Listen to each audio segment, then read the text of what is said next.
Hello student, आज हमारे सामने क्लास 12th में जो चैप्टर सॉल्यूशन हम लोग डिस्कस कर रहे थे, उस चैप्टर का मोस्ट इंपॉर्टेंट टॉपिक आता है जिसे हम लोग जानते हैं किस नाम से, कॉलिगेटिव प्रॉपर्टी के नाम से जानते हैं।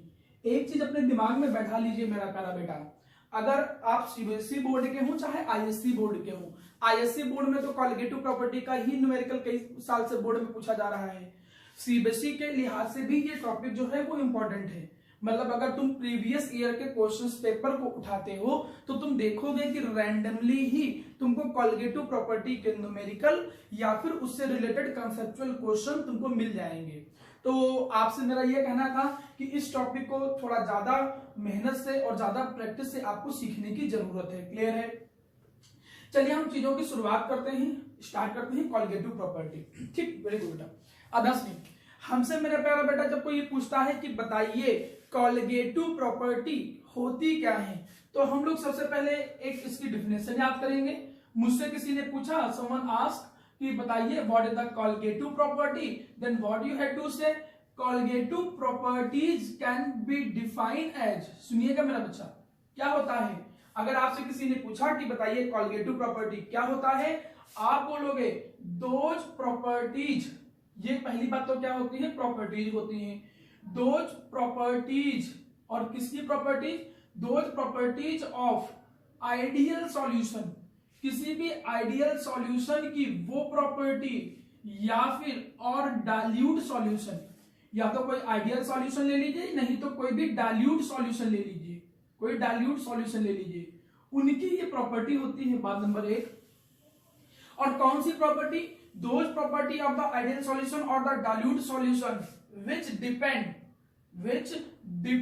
जो करती क्या है मेरा प्यारा बच्चा? डिपेंड करती है। विच डिपेंड ओनली, जो डिपेंड करता है केवल किस पे? Number of, which depend only the number of solute particle, जो सॉल्यूट पार्टिकल के नंबर पर डिपेंड करे, not on it nature, not on it's nature. अब इसका क्या मतलब हुआ? चलिए, तो पहले डिफिनेशन आपने लिखा, अब डिफिनेशन याद रखिएगा। ये एक नंबर में 1 मार्क में कई बार मैंने देखा है कि डिफिनेशन को पूछ लिया गया है, तो डिफिनेशन को जरूर याद रखेंगे। मुझसे किसी ने पूछा कि बताइए कॉलिगेटिव प्रॉपर्टी क्या होता है, हम बोलेंगे कॉलिगेटिव प्रॉपर्टी किसी भी आइडियल या डाइल्यूट सॉल्यूशन की वो प्रॉपर्टी होती है, किसी भी आइडियल सॉल्यूशन की और डाइल्यूट सॉल्यूशन की वो प्रॉपर्टी होती है जो डिपेंड करती है, ये पॉइंट ज्यादा इंपॉर्टेंट है, किस पे? केवल और केवल नंबर ऑफ सॉल्यूट पार्टिकल पे, ना कि on it's nature. Those property of the ideal solution which depend only on the number of solute particle, not on its nature. That properties of the solution are known as colligative property. अब इसको समझाने का एक काम करता हूं मैं। आप ऐसे समझो मेरा प्यारा बेटा, एक एग्जांपल के थ्रू मैं जनरली बच्चों को समझाता हूं। हम कर क्या रहे हैं? माना पॉपुलेशन काउंटिंग करने जा रहे हैं, माना गवर्नमेंट ने पॉपुलेशन काउंटिंग का वर्क स्टार्ट किया है। अब ये जो पॉपुलेशन काउंटिंग करते हैं हम लोग, तो ये पॉपुलेशन काउंटिंग केवल और केवल जनरली किस पे डिपेंड करती है? नंबर ऑफ पर्संस पे डिपेंड करती है, not on it's nature, not on it's nature, उसके नेचर पर डिपेंड नहीं करती है। समझ में आ रहा है? अब पॉपुलेशन काउंटिंग करने जाते हो, घर घर में कोई भी जाता है गवर्नमेंट की तरफ से, तो कोई ये थोड़ी करता है कि नहीं ये ब्लैक कलर का है तो काउंट नहीं करेंगे, गोरा है तो काउंट कर लेंगे, स्मॉल है तो काउंट नहीं करेंगे, बड़ा है तो काउंट करेंगे, या फिर ये इस रिलीजन का है तो काउंट करेंगे, दूसरे रिलीजन का है काउंट नहीं करेंगे। ऐसा नहीं होता है। जब काउंटिंग होती है तो काउंटिंग सारे पर्संस की होती है, उसका नेचर नहीं देखा जाता है कि उसका नेचर क्या है। तो जैसे आप इस एग्जांपल से समझ रहे हो कि ये जो पॉपुलेशन काउंटिंग केवल और केवल नंबर ऑफ पर्सन पे डिपेंड की जा रही है, उसके नेचर पे डिपेंड नहीं की जाती है, बिल्कुल वैसे ही आप ये डिफिनेशन आराम से समझ सकते हो। आप कहोगे कि किसी भी सॉल्यूशन की वो प्रॉपर्टीज जो केवल और केवल नंबर ऑफ सॉल्यूट पार्टिकल पे डिपेंड करे, उसके नेचर पे डिपेंड ना करे, ऐसी प्रॉपर्टी को हम जानते हैं किस नाम से? कॉलिगेटिव प्रॉपर्टी के नाम से जानते हैं। मेरे सामने टोटल 4 कॉलिगेटिव प्रॉपर्टी आपको डील करना होगा। पहली कॉलिगेटिव प्रॉपर्टी जो डील करना होगा दैट इज रिलेटिव लोअरिंग। पहली जो कॉलिगेटिव प्रॉपर्टी है वो कौन सी है? The relative lowering in vapour pressure. The relative lowering in vapour pressure, जो वेपर प्रेशर में कमी हो जाती है। बात नंबर 1, ये पहली कॉलिगेटिव प्रॉपर्टी है। दूसरी कॉलिगेटिव प्रॉपर्टी क्या है मेरा बच्चा? बढ़ जाना, elevation, elevation in boiling point. जो बॉइलिंग पॉइंट होता है, इस बॉइलिंग पॉइंट में इंक्रीमेंट हो जाता है। हम सारे पॉइंट डिस्कस करेंगे। फोर्थ कॉलिगेटिव प्रॉपर्टी जो है that is depression in freezing point, depression in freezing point, depression in freezing point. और लास्ट कॉलिगेटिव प्रॉपर्टी जो फोर्थ आपके में है that is osmotic pressure, osmotic pressure. बिल्कुल अच्छे से दिमाग में बैठा लीजिए, चारों की चारों जो कॉलिगेटिव प्रॉपर्टी हैं वो बहुत ज्यादा इंपॉर्टेंट है, एग्जाम में आता है इनका न्यूमेरिकल या कॉन्सेप्चुअल क्वेश्चन। इन चारों कॉलिगेटिव पर ध्यान दीजिए। पहली colligative property relative lowering vapour pressure, दूसरा एलिवेशन इन बॉइलिंग पॉइंट, तीसरा डिप्रेशन इन फ्रीजिंग पॉइंट, और फोर्थ कौन सा है? Osmotic pressure. एग्जाम में बायो में डायरेक्ट पूछ लेगा कि कॉलिगेटिव प्रॉपर्टी बताओ क्या होता है, कितने टाइप की कॉलिगेटिव प्रॉपर्टी आपको चैप्टर में पढ़नी है। तो चैप्टर में आपके सामने 4 तरीके की कॉलिगेटिव प्रॉपर्टी पढ़नी है। आज जो हम लोगों को डिस्कस करना है वो पहली कॉलिगेटिव प्रॉपर्टी डिस्कस करनी है, और वो कौन सी है? Relative lowering in vapour pressure, means RLVP, relative lowering in vapour pressure. देख रहे होंगे आपने हेडिंग में, मैंने वही लिख रखा है। अब हमको ये समझ में आया कि आज हम लोगों को पहली कॉलिगेटिव प्रॉपर्टी पढ़नी है, और वो पहली कॉलिगेटिव प्रॉपर्टी है कौन सी? Relative lowering in vapour pressure.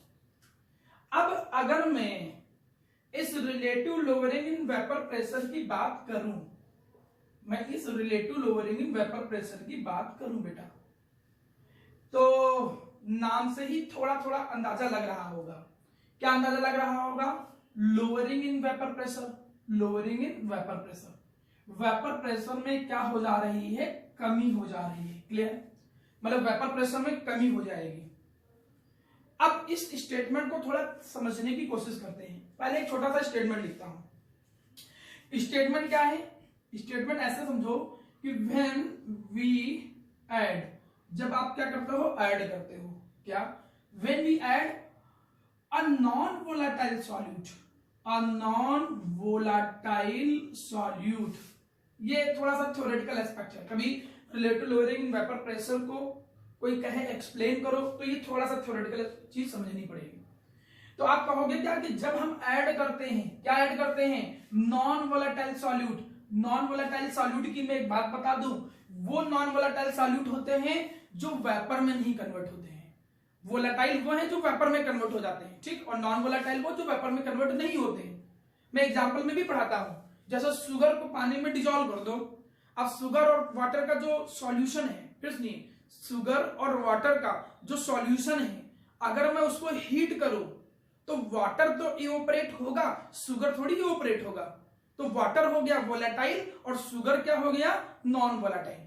तो ऐसा ही बहुत सारे नॉन वोलेटाइल सॉल्यूट है जो वेपर में नहीं कन्वर्ट होते हैं। तो नियम क्या कहता है, रूल क्या कहता है कि जब तुम ऐड करोगे, व्हेन वी ऐड क्या?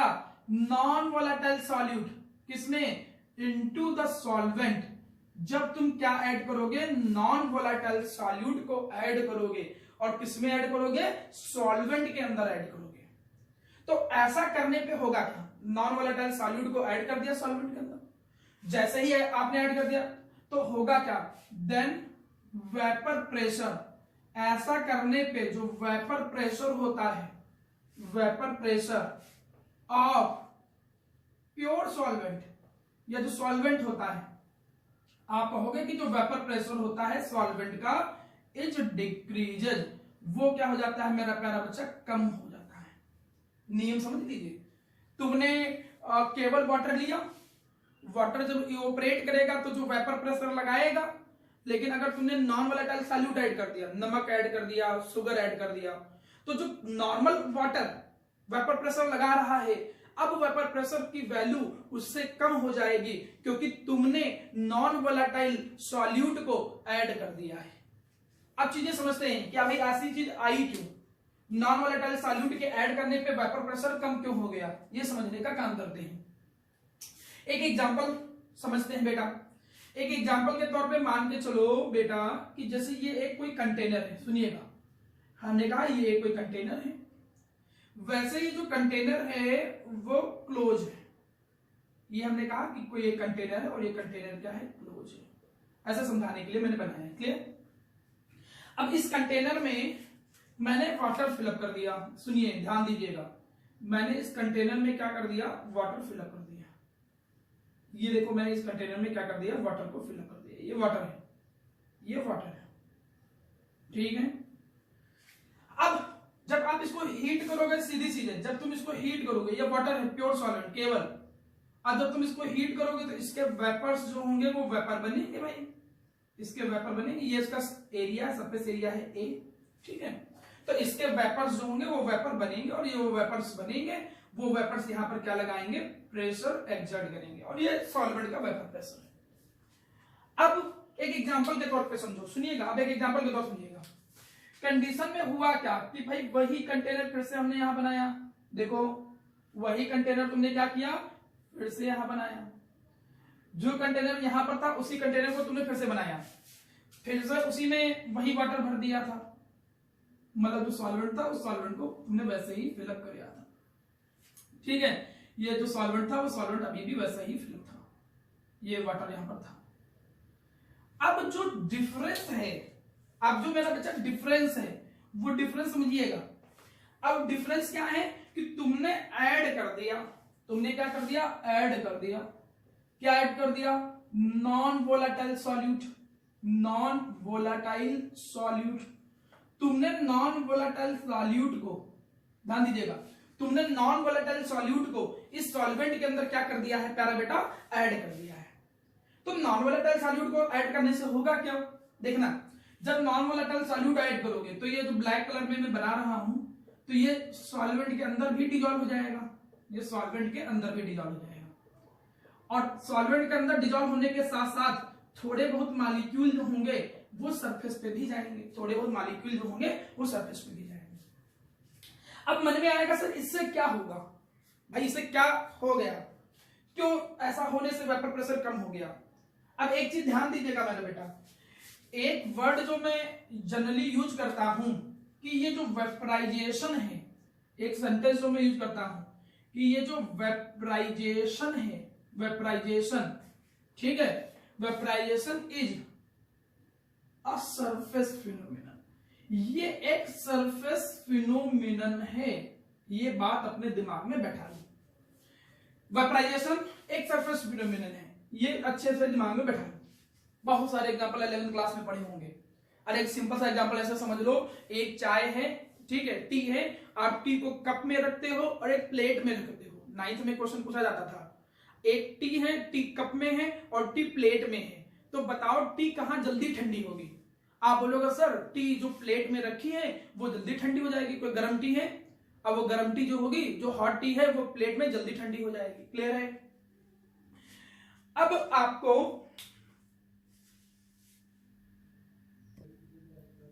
देखिए मेरा बेटा, मैं आपको थोड़ा लाइट चलेगी, कोई बात नहीं, मैं आपको ये बता रहा था कि जो वेपराइजेशन है वो एक सरफेस फिनोमेनन है। एग्जांपल में मैंने बताया सरफेस फिनोमेनन का मतलब होता है कि टी जो होगी वो कप में जो होगी वो देर में ठंडी होगी, कोई हीटेड टी है, प्लेट में जल्दी ठंडी हो जाएगी। क्यों, क्योंकि प्लेट में सरफेस एरिया ज्यादा है, ज्यादा सरफेस एरिया होगा तो ज्यादा वेपर्स बनेंगे और ज्यादा वेपर बनेंगे तो जल्दी वो टी ठंडी हो जाएगी। अब यहां पर देखना, यहां पर जब तुम ऑपरेशन हो रहा था, ये जो वेपराइजेशन कर रहे थे, तो वेपराइजेशन करते समय यहां पे अवेलेबल सरफेस एरिया, यहां पर देखना सरफेस एरिया कितना अवेलेबल था, इतना। लेकिन हुआ क्या, हुआ ये कि जब तुमने नॉन वोलाटाइल सॉल्यूट ऐड कर दिया तो नॉन वोलाटाइल सॉल्यूट ना कि केवल सॉल्यूशन में गया, प्लस वो सरफेस पे भी प्रेजेंट है। अब नॉन वोलाटाइल सॉल्यूट सरफेस पे प्रेजेंट है, इसके तो वेपर्स बनने नहीं है। अब जब इसके वेपर नहीं बनने हैं तो होगा क्या, सरफेस एरिया कम हो जाएगा। भाई पहले केवल वाटर के मॉलिक्यूल थे, ज्यादा एरिया था, ज्यादा वेपर बन रहे थे, वेपर प्रेशर ज्यादा था। तुमने नॉन वोलेटाइल सॉल्यूट ऐड कर दिया, नॉन वोलेटाइल सॉल्यूट के ऐड करने पे सरफेस के ऊपर भी नॉन वोलेटाइल सॉल्यूट आ गए, सरफेस के ऊपर भी नॉन वोलेटाइल सॉल्यूट आ जाएंगे, तो उससे होगा क्या कि जो सरफेस एरिया वेपराइजेशन के लिए अवेलेबल था वो क्या हो जाएगा, कम, और वेपर भी क्या बनेंगे, कम बनेंगे।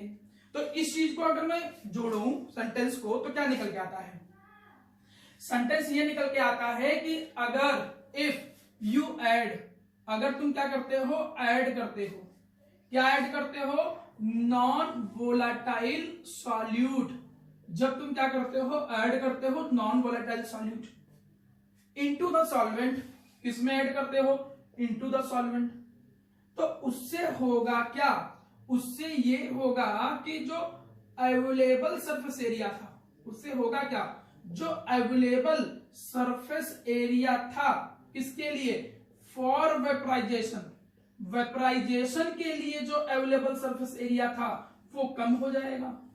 मतलब वेपराइजेशन के लिए जो अवेलेबल सरफेस एरिया कम था, मतलब पहले वेपर ज्यादा बन रहे थे, अब वेपर पूरे बन ही नहीं पाएंगे क्योंकि उतना एरिया ही नहीं है, कम वेपर बनेंगे। भाई जब अवेलेबल सरफेस एरिया कम हो गया तो होगा क्या, less vapour will form, less vapour will form. अब वेपर्स जो होंगे वो क्या बनेंगे, कम बनेंगे, और जब वेपर्स ही कम बनेंगे तो ऑब्वियस सी बात है मेरा प्यारा बेटा कि वेपर प्रेशर जो हो जाएगा वो डिक्रीज हो जाएगा। अब relative lowering in vapour pressure में ये तो हो गया स्टेटमेंट, ये तो हो गया स्टेटमेंट, और ये हो गया मेरा प्यारा बेटा रीजन। अगर कभी थ्योरेटिकल वर्ड बोले, थ्योरेटिकली चीजें लिखनी हो तो इतना चीज तुम थ्योरेटिकल लिख सकते हो। क्या सेंटेंस निकल के आया भाई, क्यों वेपर प्रेशर कम हो जाता है। पहली बात तो हमने ये सीखा कि नॉन वोलेटाइल सॉल्यूट को ऐड करेंगे तो नॉन वोलेटाइल सॉल्यूट के ऐड करने पे सॉल्वेंट का वेपर प्रेशर कम हो जाता है। कम क्यों हो जाता है, क्योंकि नॉन वोलेटाइल सॉल्यूट ऐड करोगे, नॉन वोलेटाइल सॉल्यूट ऐड करने पे क्या होगा, वेपराइजेशन के लिए जो सरफेस एरिया था वो कम हो जाएगा, less vapor will be formed, and if the vapors will be less formed then obviously vapor pressure will be reduces or decreases। अब हमको एक स्टेटमेंट भाई ये समझ में आ गया कि वेपर प्रेशर में कमी क्यों हो जाती है। मुझको अब इसका न्यूमेरिकल अप्रोच जो है उसे सीखना है, हम उस पे आते हैं, ठीक है। चीजों को ध्यान से समझिए।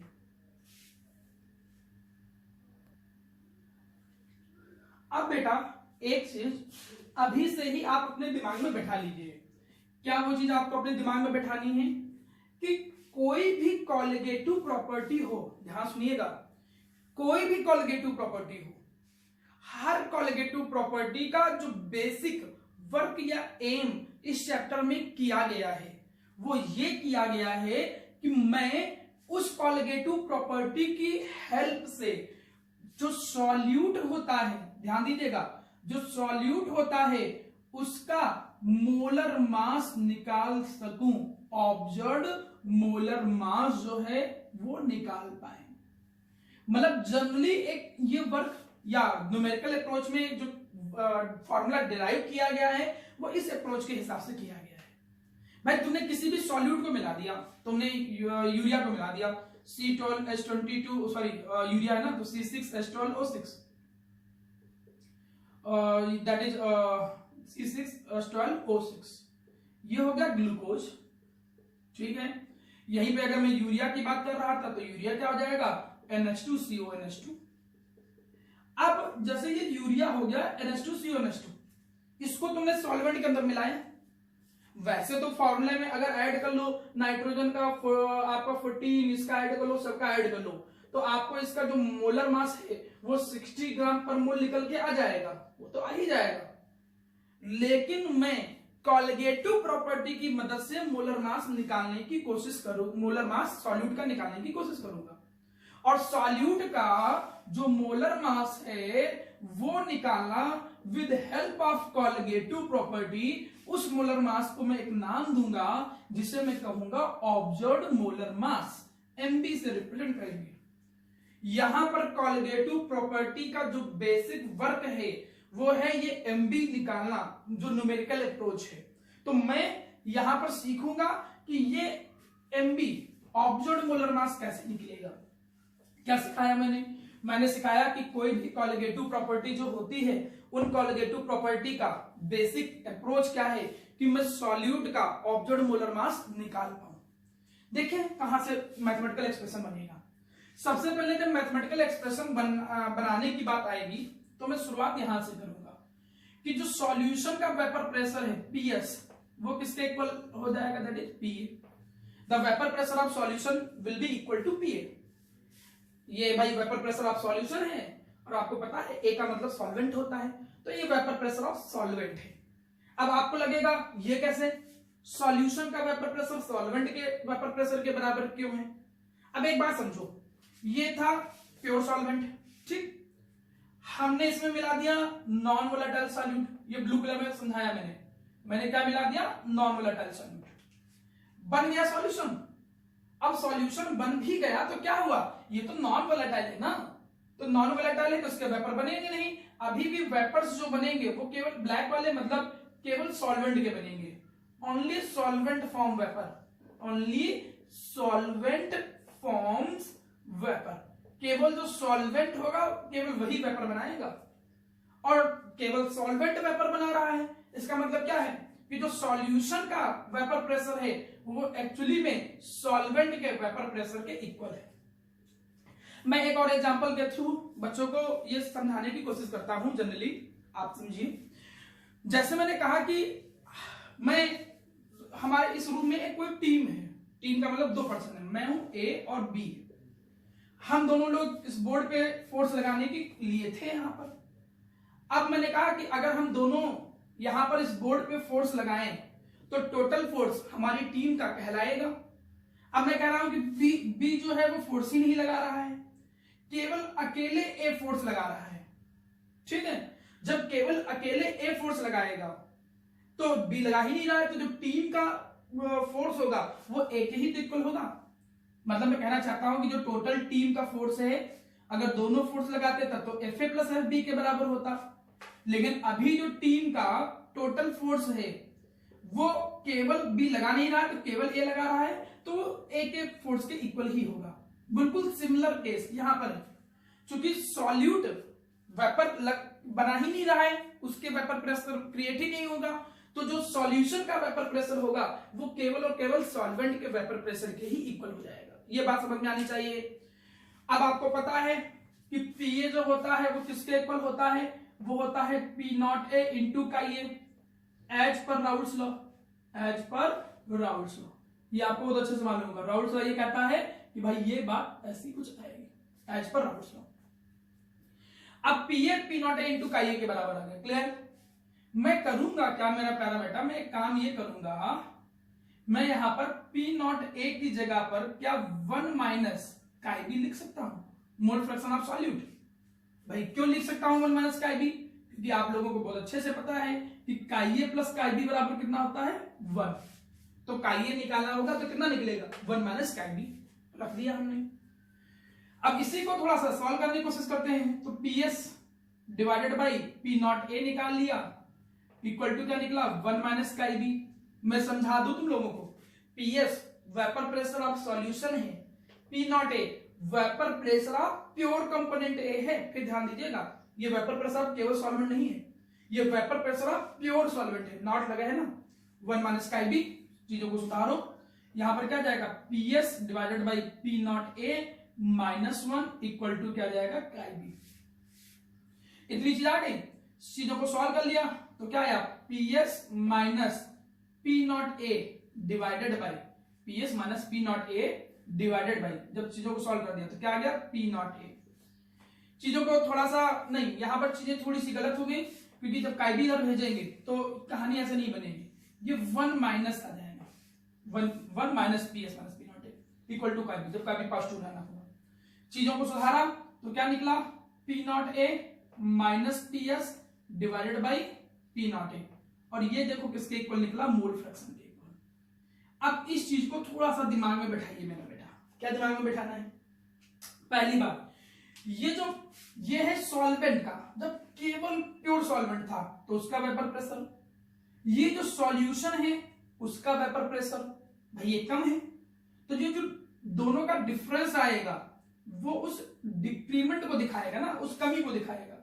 तो ये जो P not A minus P S है, इसे हम क्या कहते हैं लोअरिंग इन वेपर प्रेशर, ये लोअरिंग इन वेपर प्रेशर है। कितनी वेपर प्रेशर में कमी आई है, मतलब अगर ध्यान दीजिएगा न्यूमेरिकल में छोटे छोटे शब्दों का मतलब पता होना चाहिए। अचानक न्यूमेरिकल कोई बन गया, न्यूमेरिकल में कह दिया कि find the lowering in vapour pressure, आप लोअरिंग इन वेपर प्रेशर निकालो, तुमको पता ही नहीं लोअरिंग इन वेपर प्रेशर का मतलब क्या है, तो गलत हो ही जाएगा। तो ये P not A minus P S lowering in vapour pressure है। अब किसी भी चेंज को उसके ओरिजिनल के साथ रिलेट करते हैं या रेशियो जब निकालते हैं तो उसे रिलेटिव बोलते हैं। जैसे change in velocity with original तो रिलेटिव वेलोसिटी हो जाएगा। तो चूंकि ये जो चेंज इन वेपर प्रेशर है ये नॉट के डिवाइड किया गया है, तो इस पूरे एक्सप्रेशन को मैं क्या कहूंगा, relative lowering in vapour pressure, relative lowering in vapour pressure. दोनों सेंटेंस में समझिएगा, इतनी चीज P not A minus P S ये केवल लोअरिंग इन वेपर प्रेशर है, और ये पूरी चीज क्या है, relative lowering in vapour pressure. Viva में पूछा जाने वाला एक क्वेश्चन, कई बार एग्जाम में पूछ लिया जाता है, मतलब वाइवा में ही पूछ लेंगे एक स्टेटमेंट, ये नोट करके याद रखिए, ठीक है, ये काम आएगा आपके सेंटेंस, वाइवा के हिसाब से ये काम आ जाता है। क्या काम आ जाता है, क्वेश्चन ये कहता है कि बताइए lowering in vapour pressure, statement सुनिएगा क्या कहता है, lowering in vapour pressure is not a colligative property. Colligative property कहता है कि जो लोअरिंग इन वेपर प्रेशर है वो कॉलिगेटिव प्रॉपर्टी नहीं है, व्हाइल जबकि relative lowering in vapour pressure, जबकि relative lowering in vapour pressure, जो relative lowering in vapour pressure जो है वो है colligative property, is the colligative property. मतलब कॉलिगेटिव प्रॉपर्टी जो है वो relative lowering in vapour pressure है, ना कि केवल लोअरिंग इन वेपर प्रेशर। ये स्टेटमेंट तो पहले अपने दिमाग में बैठा लो, पहले तो यहीं से ये काम करेंगे। ये जो स्टेटमेंट निकल के आया है इस स्टेटमेंट को अपने दिमाग में बिल्कुल अच्छे से बैठा लो, ये नोट की फॉर्म में बैठा लो, नोट्स में तुमको सब मिलेगा, जब नोट्स पढ़ोगे तो नोट्स में सब कुछ मिलेगा। हमने देखा क्या कि जो वेपर प्रेशर में कमी हो जा रही है that is not a colligative property, actually में relative lowering vapour pressure is a colligative property. और कॉलिगेटिव प्रॉपर्टी होता क्या है, जो नंबर ऑफ सॉल्यूट पार्टिकल पे डिपेंड करेगा। नंबर ऑफ सॉल्यूट पार्टिकल कहीं ना कहीं काईबी को रिप्रेजेंट करते हैं, number of solute particle chi B को रिप्रेजेंट करते हैं। ज्यादा नंबर होंगे तो ऑब्वियस वाला मोल फ्रैक्शन ज्यादा होगा। तो तुम यहां पर देखो ये काईबी के इक्वल कौन है, क्या लोअरिंग इन वेपर प्रेशर इसके इक्वल है, लोअरिंग इन वेपर प्रेशर थोड़ी इसके इक्वल है, कौन इसके इक्वल है, relative lowering in vapour pressure. तो जब वाइवा में टीचर पूछे कि क्या lowering in vapour pressure colligative property है, आप कहोगे नहीं sir, lowering in vapour pressure is not a colligative property, in actually relative lowering in vapour pressure is a colligative property. पूछेगा क्यों, आप ये फॉर्मूला लिख दीजिएगा, कहिएगा सर देखिए यहां पर लोअरिंग इन वेपर प्रेशर वो सॉल्यूट पार्टिकल पर नहीं डिपेंड कर रहा है, कौन डिपेंड कर रहा है, relative lowering in vapour pressure जो है ना वो सॉल्यूट पार्टिकल पर डिपेंड कर रहा है। तो अब आपको समझ में आया कि भाई relative lowering in vapour pressure एक कॉलिगेटिव प्रॉपर्टी है। ये एक्सप्रेशन हमने यहां तक बना लिया। अब एक्सप्रेशन यहां तक बनाने के लिए याद तो इसको ही रखना है। आपको जब याद रखने की बात आएगी, जब दिमाग में रखने की बात आएगी तो आपको ये ही फॉर्मूला दिमाग में रखना है, बाकी फॉर्मूला चाहो तो बना लेना तुरंत का तुरंत। यहां पर ध्यान दीजिएगा, हमको एमपी निकालना था, पहले ही बोला था ऑब्जर्व्ड मोलर मास निकालना है, तो फॉर्मूले को थोड़ा सुधारेंगे। क्या सुधारेंगे, P not A minus P S divided by P not A, chi B जिसका भी मोल फ्रैक्शन निकालना है उसके मोल अपॉन क्या करना है, टोटल मोल, उसके मोल अपॉन टोटल मोल। ये फॉर्मूला देखो, ये फॉर्मूला निकला एक। अब इसको हम थोड़ा सुधारेंगे फॉर्मूले को। हम एक फॉर्मूला बना लिए for dilute solution, for very dilute solution. अब मैं मान के चल रहा हूं कि सॉल्यूशन बहुत डाइल्यूट है, जनरली 90% जो न्यूमेरिकल है वो डाइल्यूट के तौर पे ही कंसीडर किए गए हैं, और फॉर्मूला उसी के अकॉर्डिंग हम मॉडिफाई भी करेंगे, और जो आएगा उसी को ही दिमाग में याद रखना है, that is used in a boards numerical. तो जब सॉल्यूशन बहुत डाइल्यूट होगा तो नंबर ऑफ मोल सॉल्यूट के जो होंगे, सॉल्यूट के मोल भाई वो तो बहुत कम हो जाएंगे सॉल्वेंट का कंपैरिजन में, सीधी चीज, सॉल्यूट तो कम हो जाएगा ना, सॉल्वेंट ज्यादा हो जाएगा, तो इसको निगलेक्ट कर देंगे। तो NB जो होगा उसको क्या कर देंगे हम लोग, निगलेक्ट कर देंगे। अब निगलेक्ट कर दिया तो क्या आया, P0A minus PS divided by P0A equal to, neglect करने पे क्या आ गया, ये आ गया NB डिवाइडेड बाई NA। फॉर्मूले को ओपन कर दिया, NB number of mole, number of mole का फॉर्मूला क्या होता है, गिवन मास अपॉन उसका मोलर मास। Na कैसे निकलेगा, गिवन मास अपॉन उसका मोलर मास। तो इससे फॉर्मूला मॉडिफाइड आ गया जो मुझको न्यूमेरिकल के लिए यूज करना है, और वो क्या है, P0A minus PS divided by P0A equal to WB into MA divided by MB into WA। बिल्कुल अच्छे से फॉर्मूला याद होना चाहिए, ये बात अपने दिमाग में रखिएगा। कई सारी किताबों में ये फॉर्मूले को चेंज किया गया है, PS की जगह P0A लिख दिया है, PS की जगह PA लिख दिया गया है। ये तो शुरुआती में बताया था, क्योंकि सॉल्यूशन PA के बराबर होता है, तो फॉर्मूले में कहीं कहीं ये यूज किया गया है। वेपर प्रेशर ऑफ सॉल्वेंट पूछेगा ना, तो ये vapour pressure of pure solvent है, तो कहीं कहीं किताबों में फॉर्मूला ऐसे मेंशन किया गया है, WB into MA divided by MB into क्या जाएगा W। तो ये फॉर्मूला जो है ये न्यूमेरिकल के लिए यूज होगा, और अच्छे से इस फॉर्मूले को दिमाग में बैठा दीजिए, इस पर बेसिक न्यूमेरिकल आते हैं। इतनी चीज आपको समझ में आनी चाहिए, ये मैथमेटिकल अप्रोच कैसे की गई है न्यूमेरिकल के लिए, ये आपको समझ में आना चाहिए। हम लोग इस फॉर्मूले पर बेस न्यूमेरिकल्स को सॉल्व करने की कोशिश करेंगे। अभी हम लोग को आपको वही चीज समझाने की कोशिश करता हूं, ठीक है। अच्छा, इसमें कहीं कहीं पे फॉर्मूला चेंज होता है, मैं तुमको समझा दूं यहीं पे, ठीक है। वैसे मैं इसका डेरिवेशन बता भी देता लेकिन अभी चूंकि वीडियो लेक्चर ज्यादा बड़ा हो जाएगा, इसलिए मैं टाइम इतना कंज्यूम नहीं करना चाहता हूं, किसी भी रेफरेंस में मिल जाएगा डेरिवेशन। चूंकि ये डाइल्यूट था, ये क्या था, डाइल्यूट, तो डाइल्यूट में इसको निगलेक्ट किया है।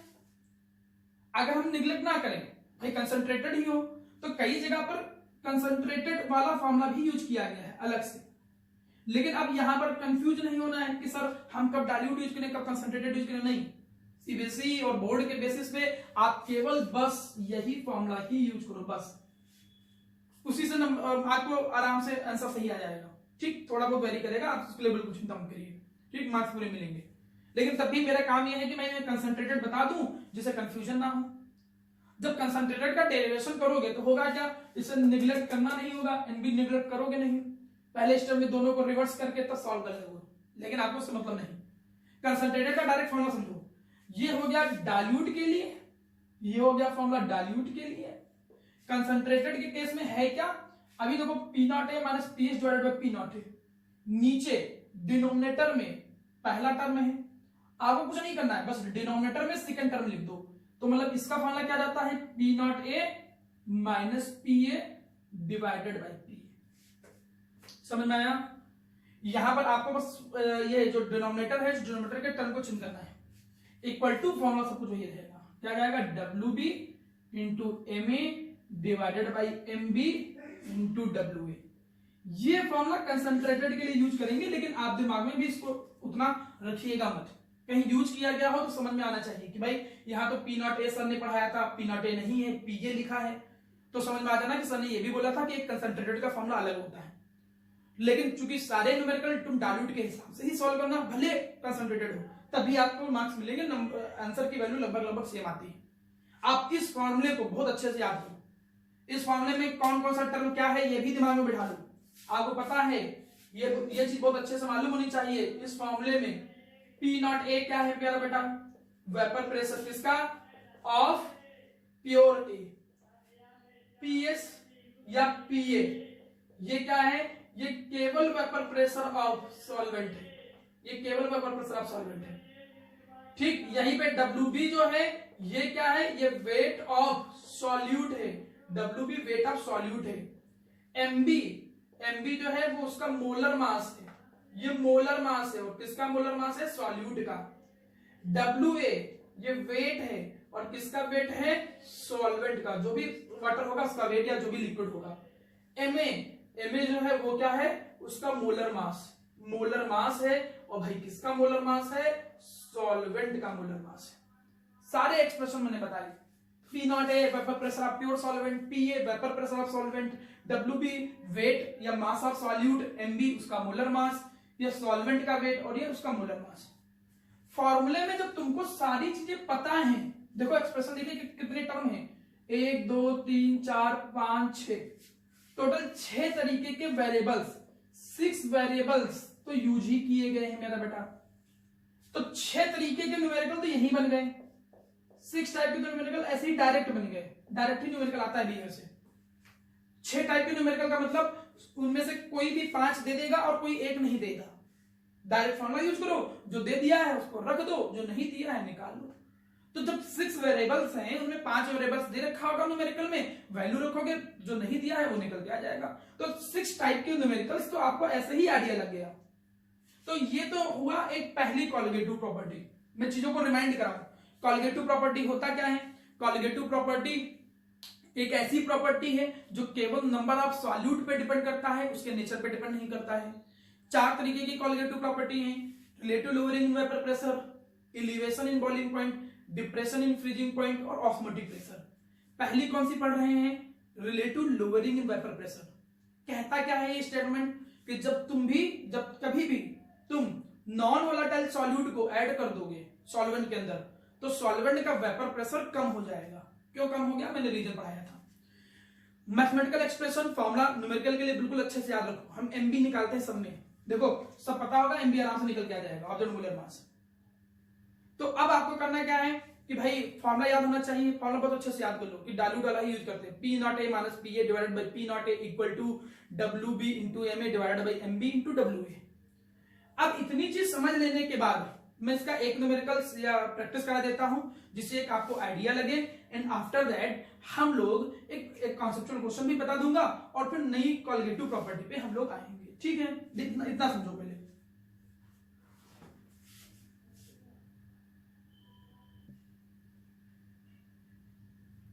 देखिए बेटा, मैं आपको 2 क्वेश्चन से प्रैक्टिस करा देता हूं, एक कॉन्सेप्चुअल क्वेश्चन और एक न्यूमेरिकल। उससे आपको थोड़ा आइडिया लग जाएगा कि ये जो relative lowering in vapour pressure है इसको कैसे डील करना है। बाकी जितना क्वेश्चन तुम प्रैक्टिस करोगे, बुकलेट आपके पास है, उसमें आपको कम से कम हर टॉपिक के 40-50 न्यूमेरिकल मिलेंगे। आप मैक्सिमम प्रैक्टिस करिए और आपका उतना ही चीजें अच्छे से समझ में आना स्टार्ट हो जाएंगी। चलिए देखता हूं, मेरे सामने देखिए पहला तो एक कॉन्सेप्चुअल क्वेश्चन दिया गया है। कह रहा है कि ये एक्वस सॉल्यूशन है। भाई एक्वस सॉल्यूशन का मतलब सबका सॉल्वेंट फिक्स है, और सॉल्वेंट क्या फिक्स है? वाटर। कह रहा है इनके एक्वस सॉल्यूशन को इंक्रीजिंग ऑर्डर के अकॉर्डिंग अरेंज करना है। और किस चीज का increasing order? Relative lowering in vapour pressure का, कि किसका relative lowering in vapour pressure कम है, फिर उससे ज्यादा, फिर उससे ज्यादा। इंक्रीजिंग ऑर्डर का ही मतलब होता है सबसे कम, फिर देन मोर एंड मोर। तो एक चीज दिमाग में बैठा लू मेरा प्यारा बेटा, आप सॉल्यूशन लिखोगे कैसे? लिखना भी बहुत जरूरी है। बच्चे कभी कभी ऐसा आता है सेंटेंस में सीधे वर्डिंग लिख देते हैं, मतलब अरेंज कर देते हैं। थोड़ा सा लिखना भी सीखो। क्या लिखोगे? RLVP relative lowering vapour pressure जो है ये क्या है? Is colligative property. अगर ये कॉलिगेटिव प्रॉपर्टी है तो इसका सीधा सा मतलब ये नंबर ऑफ सॉल्यूट पार्टिकल्स पे, नंबर ऑफ सॉल्यूट पार्टिकल्स के डायरेक्टली प्रोपोर्शनल होगा। मैंने पहले बोला था जितने ज्यादा सॉल्यूट पार्टिकल उतना ही ज्यादा ये कॉलिगेटिव प्रॉपर्टी, क्योंकि ये एक कॉलिगेटिव प्रॉपर्टी है और वो नंबर ऑफ सॉल्यूट पार्टिकल के डायरेक्टली प्रोपोर्शनल होता है। अब देखो किसको पानी में डालने पे सॉल्यूट पार्टिकल ज्यादा मिलेंगे, क्योंकि ये टूटने वाले भी होंगे। अगर मैं इसकी बात करूं, इसको पानी में डालो तो ये अकेले एक मॉलिक्यूल 2 में टूट जाता है, Na+ में Cl- में, तो ये 2 में टूटेगा। ये कितने में टूट जाता है? 3 में। कैसे? 2 मॉलिक्यूल, 2 K+ के और 1 सल्फेट का। और ये नहीं टूटता है, यूरिया जो होता है वो नॉन डिसोसिएट, नॉन आयनाइजेबल। ठीक है, नॉन आयनाइजेबल मतलब अगर तुम देखो, चूंकि कंसंट्रेशन तीनों का सेम है, तो अब हम ये देखेंगे कि सॉल्यूट पार्टिकल किसमें ज्यादा है। तो सबसे ज्यादा नंबर ऑफ सॉल्यूट पार्टिकल किसमें मिलेंगे? इसमें। फिर सॉल्यूट पार्टिकल किसमें मिलेंगे? इसमें। और सबसे कम इसमें। तो number of solute particle he relative lowering vapour pressure के डायरेक्टली प्रोपोर्शनल है। तो सीधा सीधा आपको ऑर्डर मिल गया कि भाई सबसे कम पार्टिकल इसमें मिलेंगे तो सबसे कम relative lowering in vapour pressure urea के एक्वा सॉल्यूशन में आएगा। किस में आएगा? यूरिया के एक्वा सॉल्यूशन में। फिर नंबर ऑफ सॉल्यूट पार्टिकल इसमें ज्यादा थे तो ज्यादा रिलेटिव इसके बाद किस में आएगा? NaCl में। और सबसे ज्यादा रिलेटिव लोअरिंग वेपर प्रेशर जो होगा वो K2SO4 के सॉल्यूशन में मिलेगा। क्यों? क्योंकि इसमें नंबर ऑफ सॉल्यूट पार्टिकल जो है वो सबसे ज्यादा है। सीधी सी बात है, जितने ज्यादा सॉल्यूट पार्टिकल उतना ही ज्यादा कॉलिगेटिव प्रॉपर्टी। तो ये आपका देखिए ऑर्डर निकल के आ गया। इस तरीके के कॉन्सेप्चुअल क्वेश्चन कई आते हैं, वो चारों कॉलिगेटिव प्रॉपर्टी में रिलेट किया जा सकता है। तो ये चीज दिमाग में आ गई, ये तो हम डील करते रहेंगे बाकी कॉलिगेटिव प्रॉपर्टी में भी। आइए न्यूमेरिकल में हमेशा मैंने एक चीज बताई है, सबसे पहले गिवन ढूंढो, क्या क्या गिवन है, जो भी मिलता चले भगवान का प्रसाद समझ के लिखते चलो। हमने क्या देखा भाई, ये तो सॉल्यूट है, ये क्या है? सॉल्यूट। और सॉल्यूट का मास गिवन है। बताओ एक्सप्रेशन की फॉर्म में क्या होता है? WB कितना गिवन है? देखो 1 ग्राम। क्लियर हो गया। और देखो क्या गिवन है? डिजॉल्व कर रहे हैं, जिसमें डिजॉल्व करते हैं उसको क्या बोलते हैं? सॉल्वेंट। किसमें डिजॉल्व कर रहे हैं? एसीटोन में, उसका भी मास दे रखा है। तो मास ऑफ सॉल्वेंट ये भी दे रखा है, कितना दे रखा है? 100 ग्राम। ब्रैकेट में एसीटोन का मास दे रखा है। एसीटोन क्या था? सॉल्वेंट। और सॉल्वेंट का मोलर मास दे रखा है। तो सॉल्वेंट का जो मोलर मास हो जाएगा वो क्या हो जाएगा? Ma। उसकी भी वैल्यू दे रखी है, और अच्छी बात। फिर क्या कर रहा है? सॉल्यूशन का वेपर प्रेशर। फिर देखिए क्या क्वेश्चन में दे रखा है? सॉल्यूशन का वेपर प्रेशर। सॉल्यूशन का वेपर प्रेशर देखो कितना दे रखा है मेरा बच्चा? 192.5 mmHg ये दे रखा है। क्लियर? पूछ क्या रहा है उसमें जाओ। सॉल्यूट का मोलर मास, मैंने पहले बोला था सॉल्यूट के मोलर मास को MB से रिप्रेजेंट करेंगे। MB पूछ रहा है। क्या और कुछ भी दे रखा है? देखो दे रखा है vapour pressure of pure acetone, वो कितना दे रखा है? P0A। उसकी वैल्यू देखो कितनी दे रखी है? 195 mmHg। ठीक है, ये बात दिमाग में बैठा। मैं एक तुमको हिंट दे दूं, कभी कभी P0A नहीं दे रखा होता है।